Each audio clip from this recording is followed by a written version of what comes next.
I froze when I saw the glossy magazine cover at the grocery store checkout. My brother's face was plastered across it, smiling with that same dimpled grin I had once thought was innocent. But this time it wasn't innocence, it was arrogance. The headline screamed in bold letters. Tech billionaire Richard Coleman reveals his rise to fortune. Billionaire. I stood there, holding my breath, the basket slipping from my hand as apples rolled across the floor. Billionaire? My baby brother? The same boy I fed with the last slices of bread when I went hungry? The same boy whose college tuition I worked 3 jobs to pay for? The same boy whose wedding I funded with my life savings, even selling off the last piece of mom's jewelry?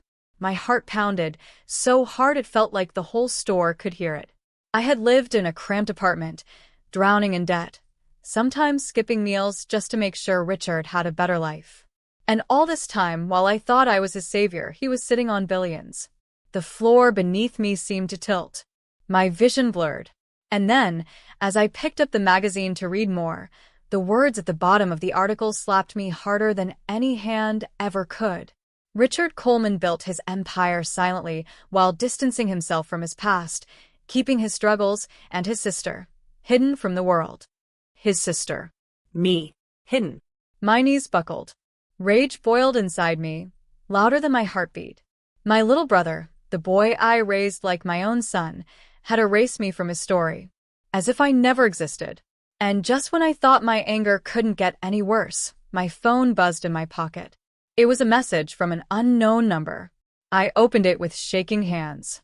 If you want to know what Richard really did to get his billions, meet me tonight. Don't tell anyone, or you'll regret it. The phone nearly slipped from my grip.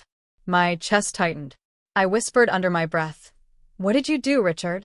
And that was the moment everything changed. Before I tell you what happened next, please, if you're listening to this story right now, make sure you like, watch, and subscribe, because what you're about to hear is going to shatter everything you thought about family, loyalty, and love. My name is Claire Coleman, and this is my story. I was only 16 when the world turned upside down. Our parents were driving home from a late-night church program when a drunk driver ran a red light and slammed into their car. They died instantly. I remember the police officer at the door, his hat in his hands, his lips moving but my ears ringing too loudly to process the words. I remember my little brother Richard, only 8 years old then, screaming into my chest, asking why Mom and Dad weren't coming back. From that night forward, I wasn't just a sister anymore. I became a mother, a father, and a protector. But I was just a kid myself. We had no money. Our parents had left behind nothing but debts. I worked morning shifts at a diner, evenings at a gas station, and weekends cleaning houses. My friends went to prom.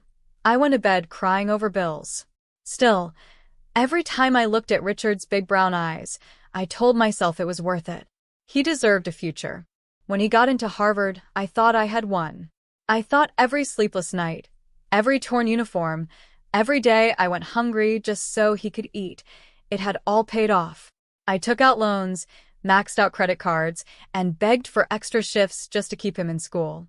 He promised me one day he'd make it big and take care of me. "Claire," he used to say, holding my hands with tears in his eyes, "you're the reason I'm going to make it. You'll never have to worry again." I believed him. God help me, I believed every word. But then came his wedding. He married into wealth, the daughter of a prominent judge. Richard begged me not to embarrass him with my thrift store dress, so I sold Mom's necklace, the last memory of her, just to buy something decent. I smiled through the pain, through the whispers of his in-laws who looked at me like I was a charity case. Still, I told myself he's happy. That's what matters. But life didn't get easier for me. My debts piled up. My health declined from years of exhaustion. And Richard? He grew distant. His phone calls became shorter. His visits fewer. Until one day, they stopped altogether. I never complained. I never asked why. I thought maybe he was just busy, building his career. I stayed proud, even when people mocked me for giving him everything and having nothing left for myself. But now, standing in that grocery store, staring at his billion-dollar smile on that magazine, I realized the truth. Richard hadn't forgotten me. He had buried me. And just as I was grappling with that betrayal, That message buzzed into my phone, dragging me into a darkness I never saw coming. I sat in my car that night, staring at the address the stranger had sent me. An abandoned warehouse at the edge of town. My gut twisted. Something about it felt dangerous. But the words in that message echoed in my head. If you want to know what Richard really did to get his billions. My finger hovered over the ignition. Do I go? Do I really want to know? And then in the rearview mirror, I saw it, headlights. A black SUV parked a few spaces behind me. Its engine running. My skin crawled. I whispered to myself, "What the hell have you done, Richard?" The SUV door creaked open. A shadow stepped out. And that's where everything started spiraling into a nightmare I never thought I'd survive. The SUV door swung shut, and a tall man in a black coat stepped out. His face was hidden under the hood, but his stride was steady, purposeful. My pulse hammered in my ears. Every instinct screamed at me to drive away, but my hands were glued to the steering wheel. He didn't say a word. He just walked past my car, heading toward the warehouse. For a moment, relief washed over me. Maybe he wasn't here for me. But then, without turning, he lifted his hand and motioned for me to follow. My chest tightened. Whoever had texted me, they were expecting me. I turned the ignition and slowly pulled up to the rusted building. The windows were boarded, the walls covered in graffiti. This was no place for answers. This was a place where people disappeared. Still, I stepped out. The cold air slapped my skin, and I shivered, though it wasn't from the weather. My shoes crunched on broken glass as I followed the man inside. The stench of mold and gasoline hit me instantly. In the center of the warehouse, a single bulb flickered from a wire, casting long shadows across the room. Under that light stood a woman. She was slender, maybe in her early 30s, with sharp eyes that never seemed to blink. Her lips curled into a half-smile when she saw me. "Claire Coleman," she said, her voice smooth but laced with something dangerous. "I've been waiting for you." I froze. "Who are you?" She didn't answer right away. Instead, she walked closer, her heels clicking against the concrete. Then she handed me a manila envelope. "Before I tell you, I need you to see this." My fingers trembled as I opened it. Inside were photos, grainy, but clear enough. Richard, my brother, in suits I had never seen, shaking hands with men whose faces sent chills down my spine. I recognized one of them instantly from the news. Vincent DeLuca, the mafia boss who had been arrested years ago for trafficking and money laundering. My stomach lurched. I flipped through more photos. Richard at private parties, Richard stepping out of luxury cars, Richard with men whose names I knew were tied to crime. What is this?" I whispered, my throat dry. The woman tilted her head. "This is how your brother built his empire. Not with brilliance. Not with hard work. With blood money. He is not the man you think he is." I shook my head violently. No. "No, you're lying. He worked for everything he has. I was there." She cut me off with a sharp laugh. "You were there?" Exactly. "And what did you get?" Debt. Pain. Poverty. "While he sat in boardrooms with criminals and erased you from his life." Her words sliced through me. Anger and denial battled inside me, leaving me trembling. "Why are you showing me this? What do you want from me?" The woman's smile faded. She leaned in so close I could feel her breath. "Because Richard's enemies are hunting him. And when they can't reach him," her eyes flicked over my shoulder, toward the door, "they'll come for you." Before I could respond, the sound of tires screeched outside. Headlights blazed through the cracks of the boarded windows. Doors slammed. Voices shouted. The woman's eyes widened. Too late. The man in the black coat stepped forward, pulling out a gun. He pointed it at me. My blood turned to ice. "Run," the woman hissed. I stumbled backward, my legs heavy as lead. The warehouse doors burst open, and 3 men stormed in, all carrying weapons. One of them shouted, "Where is she? Where's Claire Coleman?" My breath caught in my throat. They were here for me. The man in the coat fired the first shot. The warehouse exploded with chaos, gunfire, shouts, glass shattering. I ducked behind a crate, my ears ringing, heart pounding so hard I thought it would burst. I crawled on my hands and knees, desperate to escape, but then I froze. One of the men grabbed the woman by the arm, slamming her against the wall. "Tell us where she is," he barked, pressing a gun to her head. She looked straight at me from across the room. Her lips barely moved, but I saw the words form. Run. Tears blurred my vision as I sprinted toward the back door. My lungs burned, my legs screamed, but adrenaline pushed me through. I burst outside into the night, only to be blinded by headlights again, another black SUV waiting. The door flung open, and to my shock, sitting inside, calm as ever, was Richard. "Get in the car, Claire," he said, his voice steady but his eyes cold. I froze. The brother I had raised, the brother I had sacrificed everything for, was now sitting in front of me with the power to either save me or destroy me. And in that moment I realized I had no idea who he truly was. "Get in the car, Claire." Richard's voice was calm, too calm for a man who had just been connected to gunfire and gangsters. His face was unreadable, his jaw clenched. My whole body trembled as I stood frozen in the night.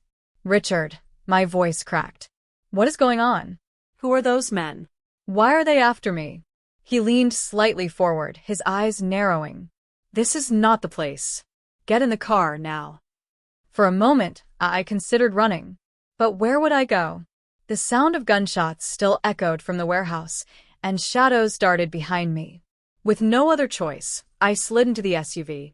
The door slammed shut, sealing me into silence with the man I no longer recognized as my brother. The car sped off, the city lights blurring outside the tinted windows. My heart raced faster than the engine. "Talk to me," I whispered, my voice trembling. "I saw the photos. I know about DeLuca." "Richards, please tell me it's not true." His lips pressed into a thin line. For a moment, I thought he would deny everything, reassure me like he used to when we were kids. But instead, he sighed deeply, as if carrying the weight of the world. "It's complicated," he said. "You wouldn't understand." "I wouldn't understand?" My voice cracked, louder now. "I gave up my entire life for you. I worked myself into the ground to make sure you had everything. And all this time, you were making billions with criminals? And you erased me?" His hands tightened on the steering wheel. "Claire, you don't know what you're talking about." "Then make me understand," I shouted, tears streaming down my face. "Tell me why the world thinks you built yourself from nothing, when I was the one keeping you alive." The car screeched to a sudden halt. My body jerked forward, the seatbelt choking my chest. Richard turned to me, his face twisted in a mixture of anger and desperation. "You think I forgot?" His voice was sharp. "You think I don't know what you sacrificed? Claire, everything I did, everything, was to make sure we never ended up like Mom and Dad." I shook my head violently. No. Mom and Dad died because of someone else's mistake. You chose this. You chose crime. He slammed his fist against the dashboard, the sound making me flinch. "Do you think the world cares about right and wrong? Do you think money falls from the sky if you play fair?" I did what I had to do. I stared at him, horrified. The little boy I had once cradled after nightmares was gone. In his place sat a man hardened by greed, pride, and secrets. My voice lowered to a whisper. "You could have told me." Richard's jaw tightened. For the first time, his eyes softened, almost breaking. "I kept you out of it because I wanted to protect you." "Protect me?" I laughed bitterly. "By hiding me? By making me invisible? By letting the whole world think you built yourself alone while I drowned in debt?" Silence. Heavy, suffocating silence. Finally, he said, "Claire, there are people who want me dead. People who would kill you just to hurt me. Tonight was only the beginning." His words made my stomach drop. My hands shook as I pressed them against my knees. "Then why am I even here?" I whispered. His answer was cold. "Because someone betrayed me, and I need to know if it was you." The air left my lungs. "Me?" My voice broke. "You think I'd betray you? After everything I've done?" His eyes searched mine, unreadable. "Someone told my enemies where you'd be tonight. How do I know it wasn't you? Shock rippled through me. I opened my mouth, but before I could defend myself, the SUV was suddenly engulfed in blinding light. Another vehicle had pulled up beside us, blocking the road. Richard cursed under his breath. Hold on. Before I could react, bullets tore through the night, shattering glass. I screamed as Richard yanked me down against the seat. Tires screeched. The SUV swerved violently as gunfire rained down. Stay down, Richard roared, pulling a gun from under his seat and firing back through the shattered window. The deafening blasts, the smell of gunpowder, the cold wind whipping through broken glass. It was chaos. My ears rang, my heart pounded, and for the first time in my life, I wasn't sure I'd live to see another sunrise. The SUV jerked hard, spinning as Richard tried to escape. But then it happened. One bullet found its mark. The driver slumped forward, blood spraying across the windshield. The SUV spun out of control, metal screeching against asphalt. I screamed as the world flipped upside down, the vehicle rolling over and over until it crashed violently into a ditch. Silence. Darkness. The smell of smoke. I tried to move, but pain shot through my body. My head pounded, blood dripping down my face. Through the shattered windshield, I saw shadows approaching. Boots crunching on gravel. Voices. One of them spoke, his tone chilling. Don't kill her yet. The boss wants her alive. My breath caught. My body froze. And in that moment, I realized Richard wasn't the only one keeping secrets. Someone else wanted me for reasons I couldn't yet imagine.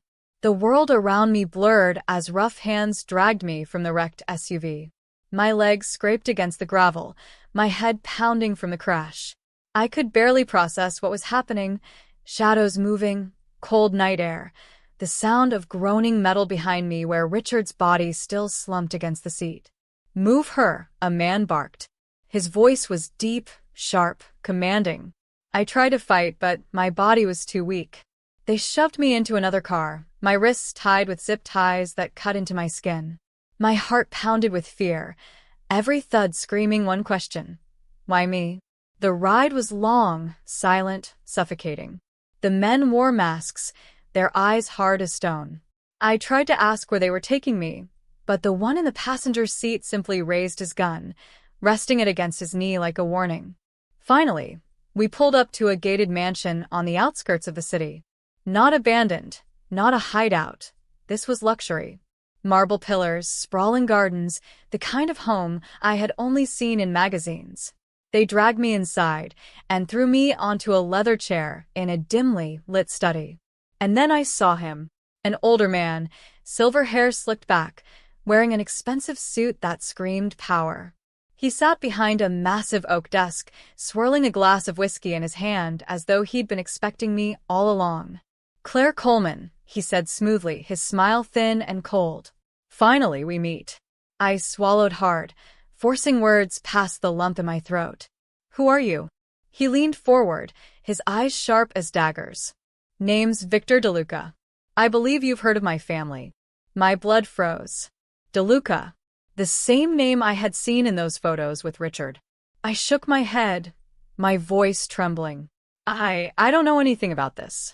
Please, you have the wrong person. He chuckled darkly. Oh, I know exactly who you are.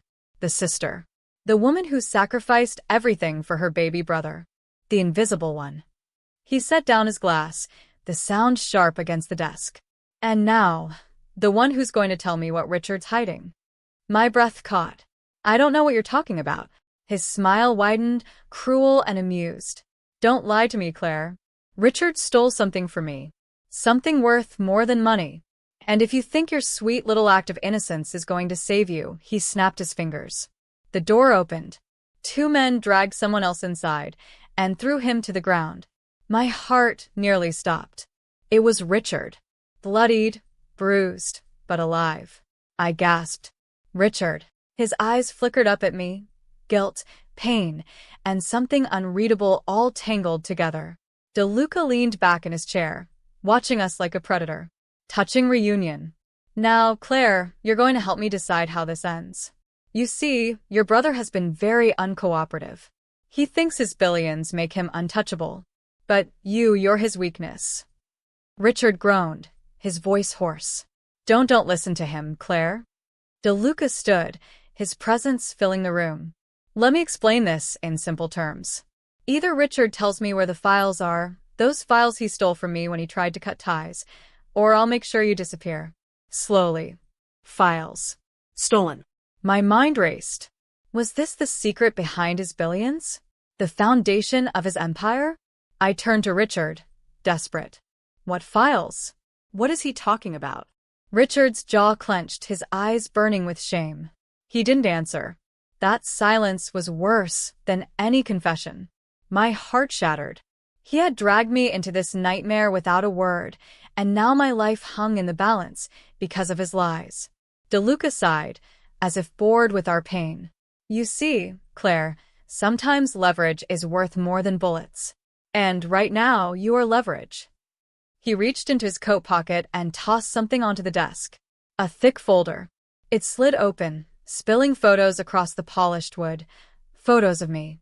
At the diner. At my apartment. Walking to work. Even asleep in my bed. My stomach dropped. They had been watching me for months. Tears welled in my eyes as I whispered. Why me? Why are you doing this? DeLuca leaned close, his breath reeking of whiskey and smoke. Because your brother may not care about anyone else, but he cares about you. And when a man like Richard has a weakness, I use it. The room spun. My vision blurred.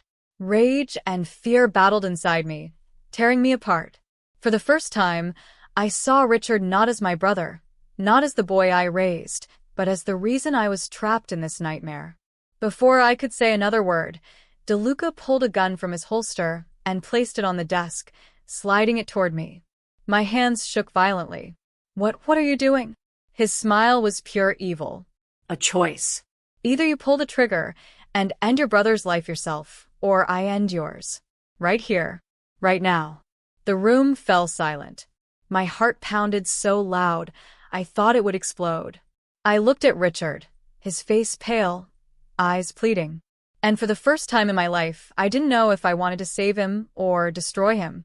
The gun sat on the desk between us, gleaming under the dim light like a viper ready to strike. My hands trembled so hard I could barely keep them on my lap. DeLuca leaned back, watching me with a smirk, his men standing guard like shadows carved from stone. Go on, Claire, he said, his voice silky, taunting. You wanted revenge, didn't you? Your brother betrayed you. He left you to rot while he lived like a king. So pull the trigger. Take back everything he stole from you. Richard's breathing was ragged, his face bruised and swollen. He shook his head violently, coughing up blood. Don't do it, Claire. Please. My heart split in two. The little boy I raised flashed in my mind. The boy who used to hold my hand when he was scared of thunderstorms. The boy who whispered, "You're all I have, Claire." But then that image twisted into the man he had become. The billionaire who erased me. The criminal who lied to me. The brother who left me drowning in poverty while he swam in oceans of stolen gold. I whispered, my voice cracking. Why didn't you just tell me the truth, Richard?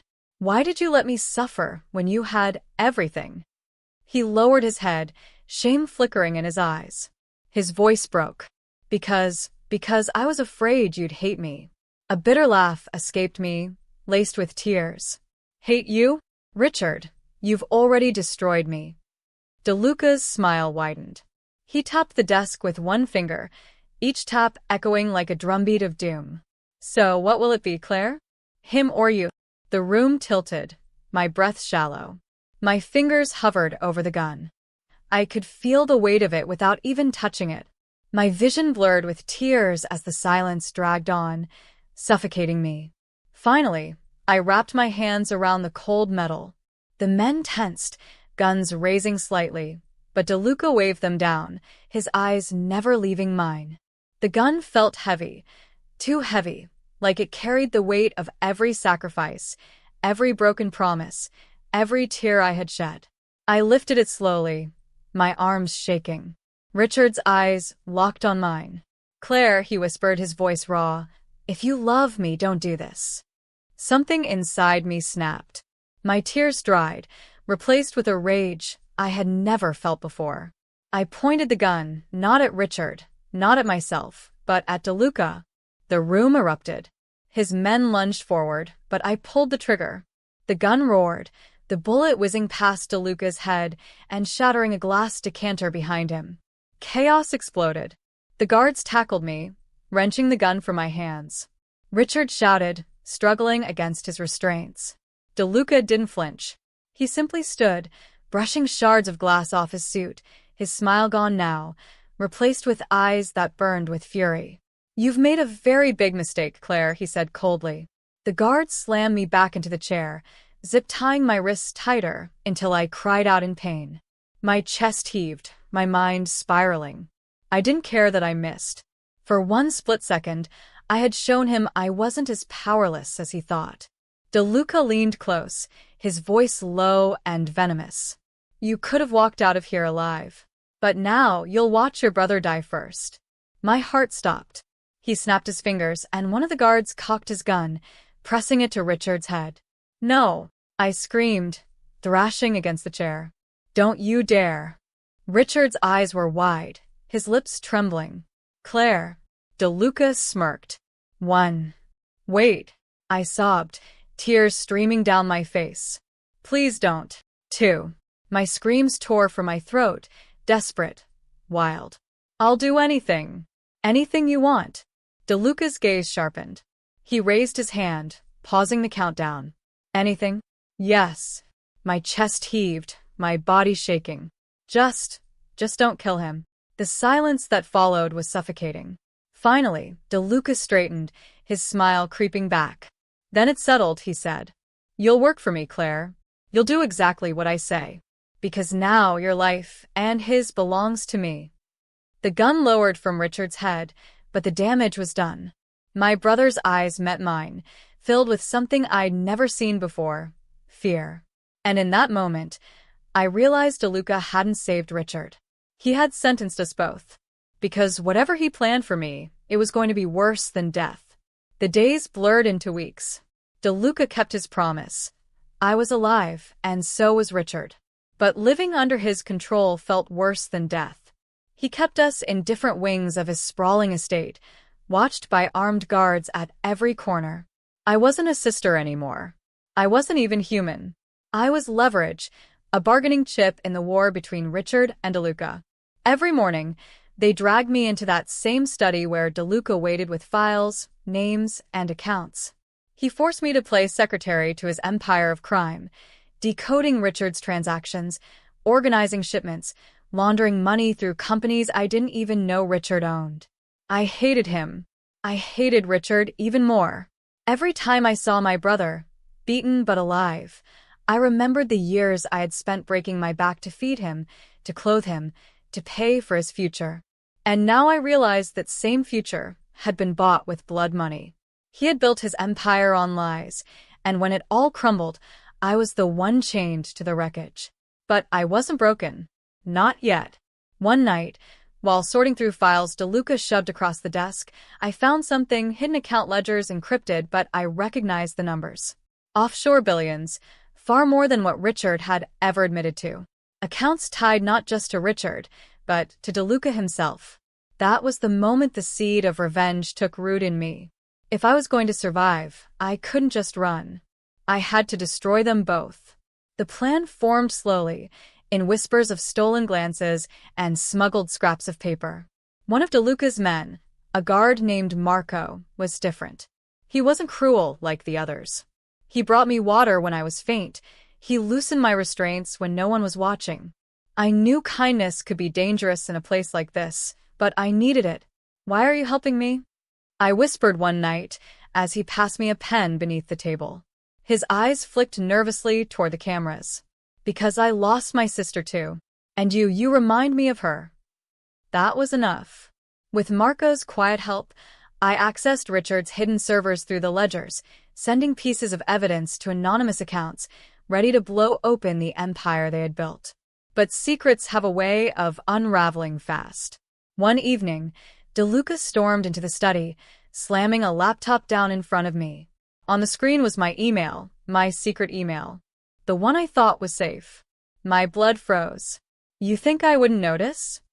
DeLuca snarled, his calm mask ripped away. He grabbed me by the throat, squeezing until my vision spotted. You dare betray me under my own roof?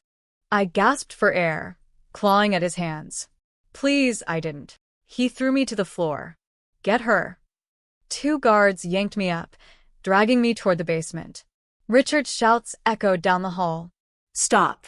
Don't touch her. Take me instead. But for once, I didn't want his protection. I wanted his ruin. They chained me to a pipe in the cold, damp cellar. Hours passed. My wrists bled. My mind raced. And then footsteps. The door creaked open. Richard stumbled inside, his face battered, his shirt stained with blood. The guard shoved him down beside me and locked the door. They want us to rot here, he muttered, coughing. Unless we give up everything. I turned my face away, bile rising in my throat. Everything? Or just me? His head snapped up, guilt written all over his face. He didn't deny it. Tears burned my eyes, but my voice was sharp as a blade. I gave you my life, Richard. And you gave me this. He tried to speak, but I cut him off. You ruined me. And when I get out of here, I'm going to ruin you. He flinched like I'd struck him. Hours later, the opportunity came. Marco appeared at the cellar door, his face pale. He whispered urgently, Now's your chance. I can only buy you a few minutes. He tossed me a key. The chains clattered as I unlocked them. Richard reached for me, desperate. Claire, wait, don't leave me. I looked at him, truly looked at him. The boy I once loved, the man I now despised. You left me a long time ago, I said coldly. And then I walked out, locking the door behind me. The mansion was chaos. Alarms blared, lights flashed, guards scrambled. Marco led me through back corridors toward the exit. But just as we reached the garage, DeLuca appeared, a gun in his hand, fury blazing in his eyes. You ungrateful little rat, he spat. I should have killed you the night we met. My hands shook, but I stood tall. Do it then. Or are you scared of the truth coming out? His jaw clenched. He raised the gun. But before he could fire, Marco lunged. The shot rang out, echoing like thunder. Marco collapsed, blood spreading across his chest. No! I screamed, catching him as he fell. His lips parted, barely forming words. Run, Claire. Rage unlike anything I'd ever known consumed me. My eyes locked on DeLuca. His gun was still raised, but his smirk returned. You should have stayed invisible, like your brother wanted. My gaze darted to the table beside the garage wall. Tools. Wrenches. Knives. My hand closed around the cold steel of a screwdriver. Before DeLuca could aim again, I lunged. The scream that tore from me was primal, years of pain and betrayal exploding in one violent burst. I drove the screwdriver straight into his chest. His eyes widened, his gun clattering to the floor. Blood bubbled from his lips as he stumbled back, collapsing against the marble floor. His smirk faded for the last time. I stood over him, trembling, gasping, tears streaming down my face. It was over. But as I turned toward the exit, alarms still blaring, I realized no. It wasn't over. Because Richard was still alive. And my revenge wasn't finished. The alarm still screamed through DeLuca's mansion, red lights flashing against the walls as guards fled in chaos. Smoke from the gunfire lingered in the air, choking me, but I didn't run. Not yet. Richard was still alive. And for everything he had done, erasing me, lying to me, chaining me to his sins, I couldn't let him walk free. Not after Marco's blood stained my hands. Not after DeLuca's corpse cooled on the floor. I picked up DeLuca's gun, its weight strangely familiar now, and walked back toward the cellar. My footsteps echoed like a countdown. When I opened the door, Richard looked up from the floor, his face bruised, his wrists raw. Relief spread across his face when he saw me. Claire. Thank God. Let's go. We can get out of here together. I stepped inside, shutting the door behind me. The gun hung at my side. Richard's smile faltered. Claire, what are you doing? My voice was steady, ice cold. You lied to me. You built your empire on blood, and you let me starve while you sat on billions. His hands shook as he tried to crawl toward me. I did it for us. Everything for us. Please don't. Don't lie again. My words sliced through him. You didn't do it for us. You did it for you. And when you had everything, you erased me. You let the world believe you were self-made while I was nothing. Invisible. Forgotten. Tears streamed down his face. Claire, I'm your brother. You raised me. You can't. I raised the gun. He froze, horror filling his eyes. Claire, please. My hands trembled, but not from fear. From rage. From years of pain boiling to the surface. You're right, Richard, I whispered. I raised you. And now, I'll bury you. His scream echoed as I pulled the trigger. The shot was deafening in the small cellar. Richard collapsed, his body crumpling against the cold concrete, his blood spreading fast. His eyes locked on mine one last time. Shock, fear, betrayal, before the light left them. I stood over him, shaking, tears streaming down my face, the gun slipping from my hand. It was done. For the first time in years, I wasn't invisible. I wasn't forgotten. I was free. I walked out of the mansion as sirens wailed in the distance, the night air sharp against my skin. The empire Richard and DeLuca built would collapse under the weight of the files I'd already released. Their billions would burn. Their names would rot. And me? I was done sacrificing. Done being the savior. Done being the shadow of a man who had betrayed me. This was no longer Richard Coleman's story. It was mine. And I was going to make the world remember it.